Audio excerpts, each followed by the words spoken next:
Sans grand risque de se tromper, on peut imaginer que les organisateurs du salon Habitat et Bois, qui se tient jusqu'au 22 au centre des congrès d'Épinal, auront à cette date un large sourire concernant l'affluence. Ce vendredi, la foule était encore très compacte. L'objectif est d'atteindre les 58 000 visiteurs. Ils seront peut-être plus de 60 000. Des visiteurs, comme toujours, aux motivations diverses. On est en train de rechercher parce qu'on veut construire une maison pour notre retraite et on cherche une ossature bois, une maison en bois, une bonne idée. Les bonnes idées, les bons prix.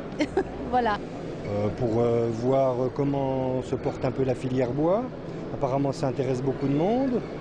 Donc, économiquement, je pense qu'il y aura de bonnes retombées.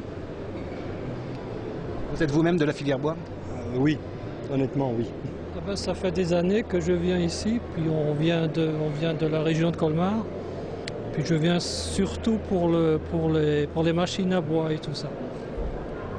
Puis l'énergie renouvelable et tout ça, naturellement, on cherche un peu. Le succès d'un salon passe, on le sait, par un renouvellement de son offre. En ce sens, la 29e édition spinalienne nous propose une nouveauté qui ne peut que faire mouche. Cette année, il y a un hall de 2500 m² sur l'éco-habitat. Ensuite, les constructeurs vosgiens et même du Grand Quart Nord-Est de la France ont fait d'énormes efforts puisqu'il y a une dizaine de maisons grandeur nature et notamment une qui est vraiment l'attraction de cette manifestation, c'est la maison donc bioclimatique. Et cette maison, on y vient. L'entreprise vosgienne Des Rouges Zoo Espace Chalet travaille sur le projet depuis 2 ans. Elle expose pour la première fois son bébé. Descriptif. On vous présente là pour la première fois une maison passive, voire une maison positive, grâce à l'éolienne personnalisée qui a été rajoutée à côté. Donc, la maison passive, on part sur des épaisseurs de murs assez conséquentes, mais on reste toujours dans une isolation, nous, des maisons écobiologiques, une isolation naturelle.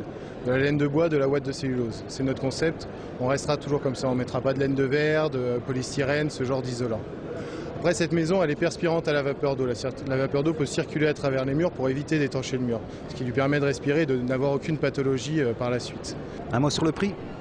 Alors ce type de maison, on va commencer à les construire à partir sur une base de prix qui commencera à 2300-2500 € du mètre carré, habitable. Et on y gagne au final? Au final, il n'y a plus besoin de chauffage.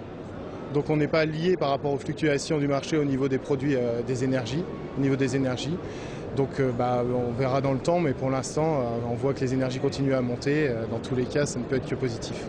Et comme l'affirme elle-même l'entreprise Espace Chalet, l'argument n'est pas le coût, mais la qualité de la construction qui entraîne la qualité de vie.